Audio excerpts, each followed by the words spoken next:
तुम्हारा अन्नदाता, पग पग पर है संग तुम्हारे अन्नदाता। लहू किसानों का बन के पसीना सींचता है धरती का सीना। मेहनत का तेरी हक दिलवाने, नई तकनीक नई खोज बताने। पशुधन को गुणवान बनाना, पौध सुरक्षा को सिखलाना, खेती के सब गुर समझाने, भारत का सरताज बनाने। आठों पहर है संग तुम्हारे अन्नदाता, अन्नदाता। नमस्कार, मैं हूं श्रद्धा। आप सभी दर्शकों का आपके मनपसंद कार्यक्रम अन्नदाता में स्वागत करती हूं। किसान हमारे अन्नदाता हैं और उनकी उन्नति में ही राज्य की प्रगति है। ऐसे ही भारतीय किसानों को खेतीबाड़ी से जुड़ी हुई बहुत सी नई लाभकारी जानकारियां देने के लिए हर रोज सुबह हम आपके साथ आते हैं। तो चलिए कार्यक्रम शुरू करने से पहले देखते हैं क्या है आज के अन्नदाता में। आज के समय में किसानों के लिए विभिन्न कृषि यंत्र उपलब्ध हैं।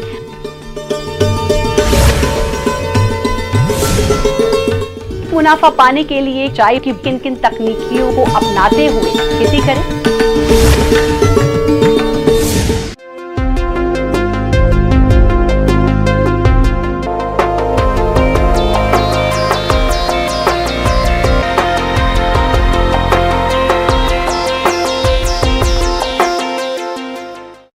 किसानों को खेतीबाड़ी में कई तरह के कार्य होते हैं। इन सभी कार्यों को कृषि यंत्रों से आसान बनाया जाता है। इससे किसानों का काफी समय भी बचता है। आज के समय में किसानों के लिए विभिन्न कृषि यंत्र उपलब्ध हैं। आइए जानते हैं इनके बारे में। किसान भाइयों के बारे में।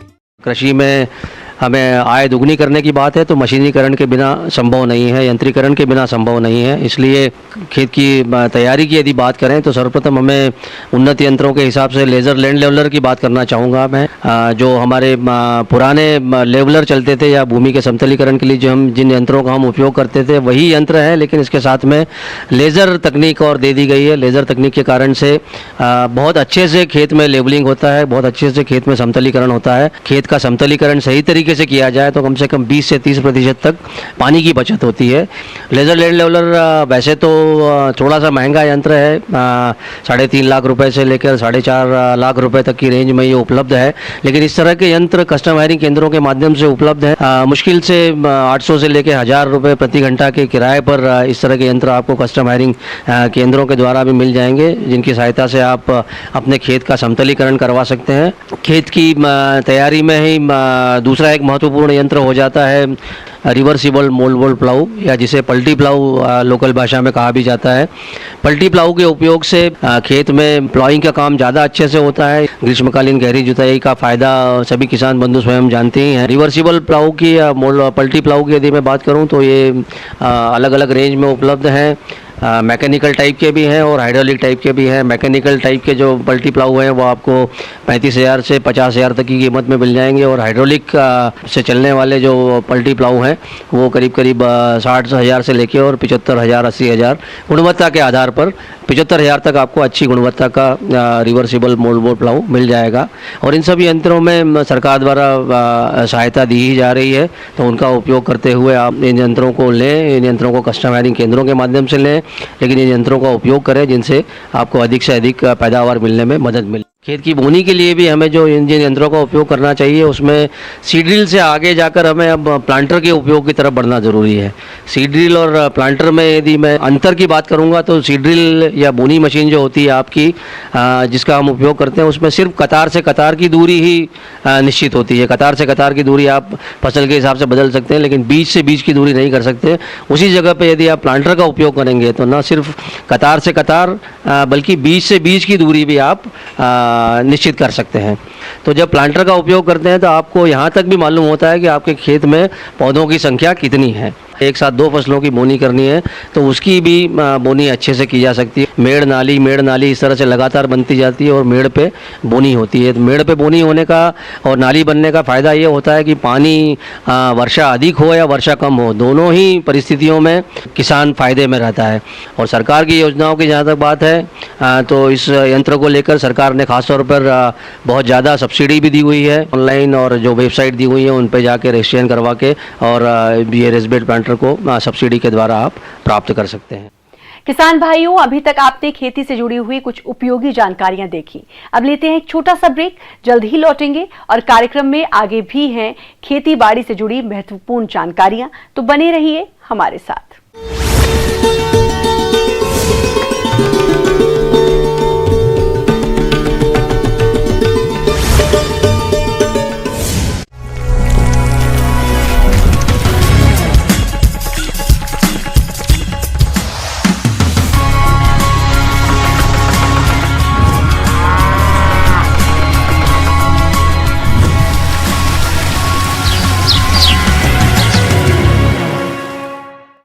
ब्रेक के बाद आप सभी दर्शकों का अन्नदाता में स्वागत है। चलिए अब रुख करते हैं अगली कड़ी की ओर। देश के लगभग सभी क्षेत्रों में किसान खेतीबाड़ी से अपना जीवन यापन करते हैं, मगर जिन क्षेत्रों में पानी की कमी रहती है वहां किसानों के लिए खेती करना बहुत मुश्किल होता है। ऐसे में किसान बूंद बूंद सिंचाई, बौछारी सिंचाई इस्तेमाल करते हैं। खास बात यह है कि इन विधि से सिंचाई करने के लिए सरकार की तरफ से किसानों को अनुदान भी उपलब्ध करवाया जाता है। देखें रिपोर्ट।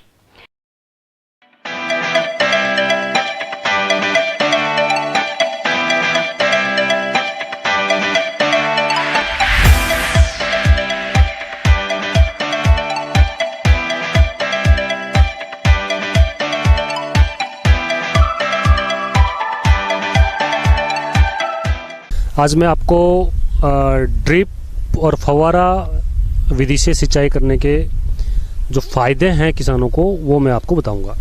सबसे पहले बात करें अपन स्प्रिंकलर, जिसको फव्वारा संयंत्र बोलते हैं।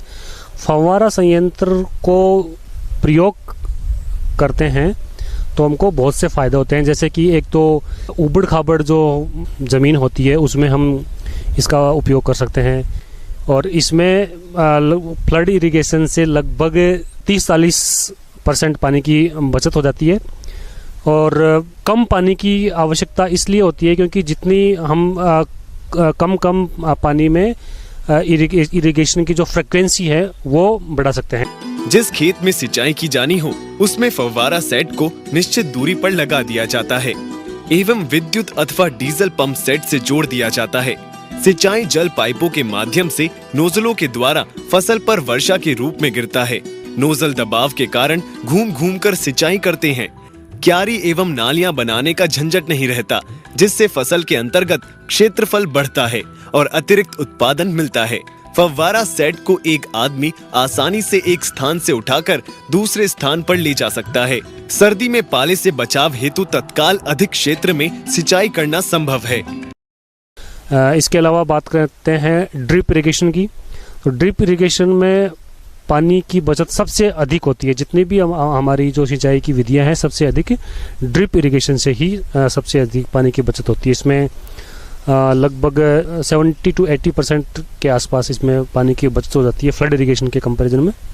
इसमें जितना पौधे को आवश्यकता होती है उतना ही हम पानी पौधे को देते हैं, जिससे कि इसका एक फ़ायदा ये है कि पौधे के जड़ के आसपास में पानी दिया जाता है, जिससे क्या होगा कि जो एरिया पानी कवर कर रहा है पौधे के आसपास में, उसके अलावा पानी जहाँ नहीं लगेगा तो उसमें खरपतवार नहीं होंगे, और खरपतवार नहीं होंगे तो किसान भाइयों की जो एक्स्ट्रा जो मेहनत लगती है खरपतवार निकालने में या उसको दवाइयों से ख़त्म करने के लिए, तो वो बच जाएगी। और हमारे इसकी क्वालिटी अच्छी होगी, जो भी प्रोड्यूस लेंगे हम उसकी क्वालिटी अच्छी होगी, और जितना पौधे को आवश्यकता होती है उतना ही उर्वरक काम में लेते हैं।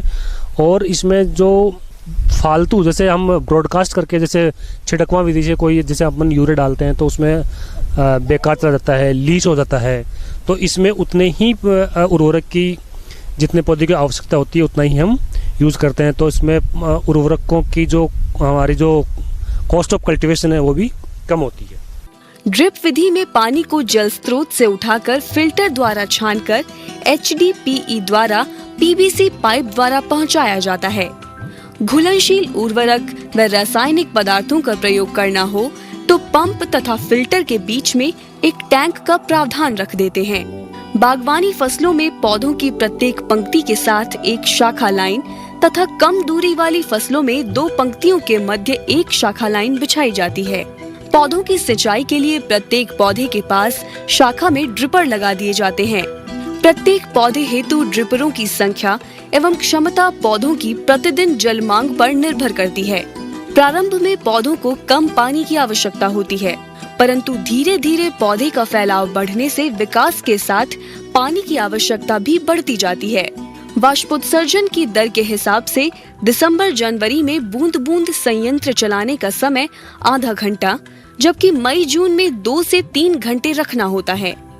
वाष्पीकरण से होने वाले नुकसान को कम करने के लिए प्लास्टिक मल्च का प्रयोग किया जा सकता है।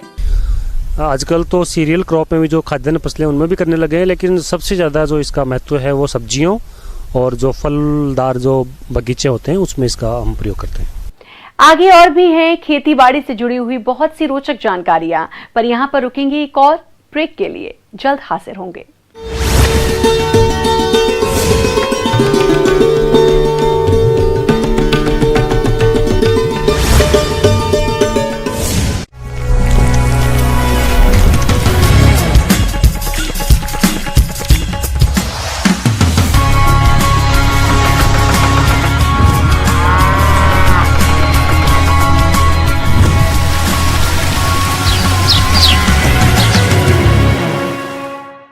ब्रेक के बाद एक बार फिर से आप सभी दर्शकों का अन्नदाता कार्यक्रम में स्वागत है। बढ़ते हैं अगली प्रस्तुति की ओर।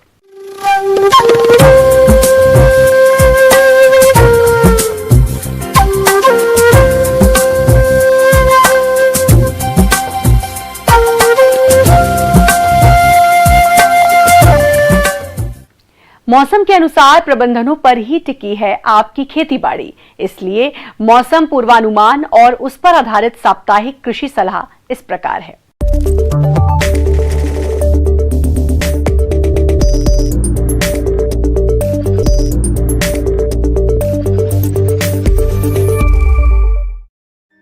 ग्रामीण कृषि मौसम सेवा केंद्रीय शुष्क क्षेत्र अनुसंधान संस्थान जोधपुर से भेजे गए मौसम पूर्वानुमान रिपोर्ट के आधार पर आने वाले 5 दिनों में वर्षा नहीं होने की संभावना है। ऐसे में इस क्षेत्र के किसान जौ की बुआई के लिए उन्नत बीजों की व्यवस्था करें और खेत तैयार करें। जौ की उन्नत किस्मों में RD 2794, RD 2052, RD 2035, RD 57, RD 31, RD 103, RD 2552, RD 2715 व पिलाड़ा 2 का चयन करें। सरसों की उन्नत किस्मों में पूसा सरसों 25, पूसा सरसों 26, NR CHB 101, CH 52, T 59, RH 30, bio 902, GM 2 और RH 819 इन किस्मों की बुआई करें।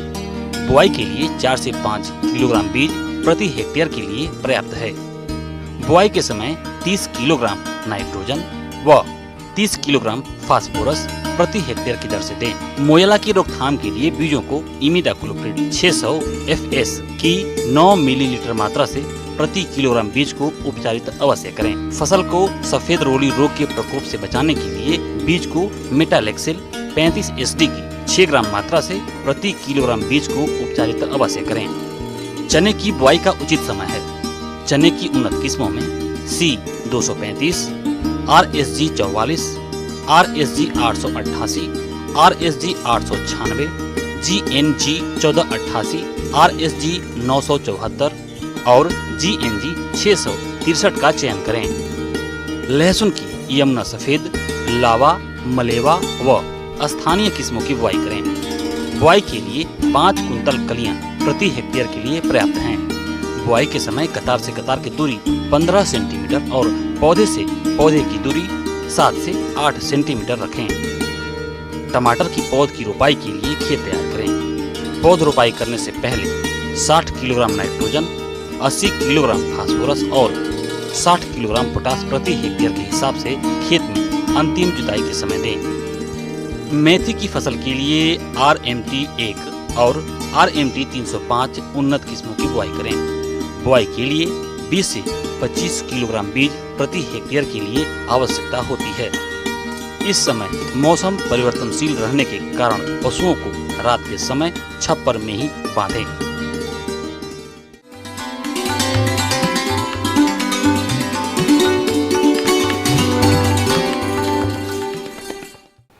अन्नदाता हेल्पलाइन निशुल्क फोन संपर्क सेवा के माध्यम से आपके द्वारा पूछे गए प्रश्नों में से 1 या 2 महत्वपूर्ण प्रश्न को हम अपने कार्यक्रम में शामिल करते हैं। इसके तहत आज का चयनित प्रश्न और उसका जवाब इस प्रकार है। निःशुल्क अन्नदाता हेल्पलाइन में आज हमने जिस प्रश्न को शामिल किया है उसे पूछा है गांव लोहरवाड़ा, जिला जयपुर के नेमित चंद सैनी ने। आपने फूलों को सुखाकर विभिन्न वस्तुएं बनाकर अच्छी आय कमाने के बारे में जानकारी चाहिए है, तो इसके लिए देखिए कार्यक्रम। हम सभी को अच्छे लगते हैं, लेकिन कितनी भी अच्छी हम तकनीक का उपयोग क्यों ना कर लें, ये कुछ ही दिनों में ख़राब हो जाते हैं और इनकी शेल्फ लाइफ बहुत ज़्यादा नहीं रहती। यहाँ ड्राई फ्लावर्स का ही रोल आता है। ड्राई फ्लावर्स कहने को तो हम ड्राई फ्लावर्स कह रहे हैं, लेकिन कोई भी फूल इसमें हम इस तकनीक में इस्तेमाल कर सकते हैं, चाहे वो जंगली घास हो, एग्रीकल्चर वेस्ट यानी कि जो खाद्यान्न फसलों के बाद हमारा बच जाती हैं फसलें, और कोई भी जंगली फ्लोरा और फर्न, कोन इत्यादि का हम इसमें उपयोग करते हैं। भारत और अंतर्राष्ट्रीय बाजारों में सूखे फूलों की बहुत मांग है। अपने देश में इसका निर्यात अमेरिका, जापान और यूरोप तक होता है। भारत से हर साल करीब 100 करोड़ रुपए का शुष्क पुष्प निर्यात किया जाता है। यह उद्योग 20 देशों को 500 से अधिक किस्म के पुष्प निर्यात करता है। शुष्क पुष्प निर्यात में भारत दुनिया में पहले स्थान पर है, क्योंकि यहाँ कई प्रकार के पौधे पाए जाते हैं। ड्राई फ्लावर से बनाई गई मूल्यवर्धित वस्तुएं जैसे पुष्प विन्यास, dry plastics, potpourri, greeting card, wall picture, wall hangings, potpourri इत्यादि अंतर्राष्ट्रीय मार्केट में बहुत अच्छा स्थान रखती है। जो सुखाए गए फूलों का व्यवसाय है, ये सभी लोगों के लिए बहुत अच्छा रोजगार का एक साधन हो सकता है। घर पर बैठी हुई महिलाओं, अपंग व्यक्तियों तथा जो भी लोग अभी व्यवसाय नहीं कर रहे हैं और अभी उनके पास कोई काम नहीं है, अगर उनके लिए ये बहुत अच्छा स्वरोजगार का साधन हो सकता है। बहुत सारे किसानों के पास सीमित क्षेत्र की भूमि है, बहुत अधिक भूमि नहीं है, तो वो लोग भी इस व्यापार से जुड़ सकते हैं, क्योंकि इसके लिए बहुत ज़्यादा भूमि की आवश्यकता नहीं होती है। और यह एक कुटीर उद्योग का भी एक साधन हो सकता है, क्योंकि इसके गांवों के स्तर पर ही ड्राई फ्लावर्स का एक बिजनेस स्टार्ट किया जा सकता है। इसे सेल्फ हेल्प ग्रुप के माध्यम से मेलों, त्योहारों एवं अन्य जैसे रूरल मार्ट के माध्यम से भी बेचा जा सकता है। शुष्क पुष्प से केवल फूल की नहीं बल्कि शुष्क तना, बीज, कलियां आदि भी हैं। इनका इस्तेमाल हस्त निर्मित कागज, लैंप शेड, मोमबत्ती स्टैंड, जूट के थैले, फोटो फ्रेम, बक्से, किताबें, दीवारों की सजावट, कार्ड और अन्य उपहार सामग्री का निर्माण होता है। अगर हम बात करें क्रॉप्स को, जिनको कि हम खेतों में उगा सकते हैं, तो हम इसमें 2 तरह की क्रॉप्स लगाते हैं, कुछ गर्मियों में उगाई जाने वाली और कुछ सर्दियों में उगाई जाने वाली। तो जो गर्मियों में हम फसलें उगाते हैं उसमें मुख्यतः जो ऑर्नामेंटल क्रॉप्स है उसमें हेलिक्राइसम और गॉम्फ्रीना आता है, इन्हें ही हम ज़्यादातर लगाते हैं। थोड़ा बहुत हम जो कॉक्सकॉम्ब है इसको भी गर्मियों के मौसम में लगा सकते हैं। सर्दियों में लगाने के लिए हमें हेलिक्राइसम और नाइजेला और 3 तरह की घास है जिसको हम कमर्शियली कल्टीवेट कर रहे हैं, जैसे कि लेगुरस, ब्रीजा, ब्रोमस। इनका आप बीज ले सकते हैं और बीज हमारे यशवंत सिंह परमार उद्यानिकी एवं वानिकी विश्वविद्यालय से भी आप मंगवा सकते हैं। फूल सूखने की तकनीक यह 2 प्रकार से किया जाता है, फूलों को सुखाकर और फूलों को डाई करके। जहाँ तक बात है विधियों की कि किन विधियों द्वारा फूलों को सुखाया जा सकता है, तो क्योंकि इसमें जो रॉ मटेरियल है वो कई तरह का है, तो हर फूल के लिए जो सुखाने की विधि अलग है। तो सबसे पहले तो हम बोलते हैं एयर ड्राइंग, जिसको हवा में सुखाना। ये बिल्कुल एक साधारण विधि है जिसमें फूलों को, घास को या कुछ ऐसे फूल है जो सख्त पंखुड़ियों वाले हैं जैसे हेलिक्राइसम है, स्टेटिस है, उनको हम एक हैंगर में गुच्छा बनाकर लटका देते हैं। ये बिल्कुल ही साधारण विधि है और एक घरेलू महिला महिला और कोई भी युवक इसको घर पर ही इस्तेमाल कर सकता है इस विधि को। अगर आपके पास हैंगर नहीं है तो कोई तार या धागा बांध के आप फूलों को लटका सकते हैं। सुनिश्चित आपको यह करना होगा कि जहाँ भी आप इन फूलों को लटका रहे हैं वहाँ कमरे में नमी बहुत ज़्यादा ना हो और कोई ना कोई हवा या पंखे का इस्तेमाल किया जाना चाहिए ताकि फूल आसानी से सूख जाए।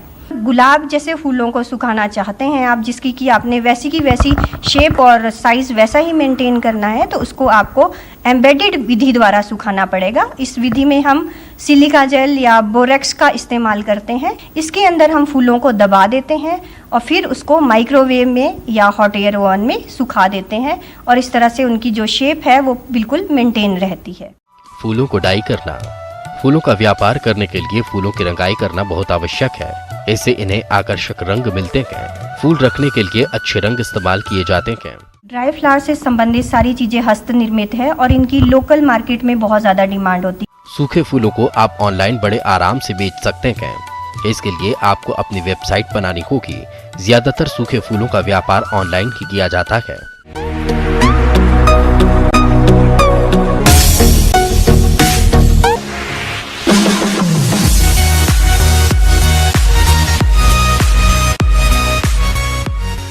आइए अब एक नजर डालते हैं राज्य के कुछ चुनी हुई मंडियों के प्रमुख फसलों के बाजार भाव पर।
किसान भाइयों, अन्नदाता आपकी सेवा के लिए संकल्परत है।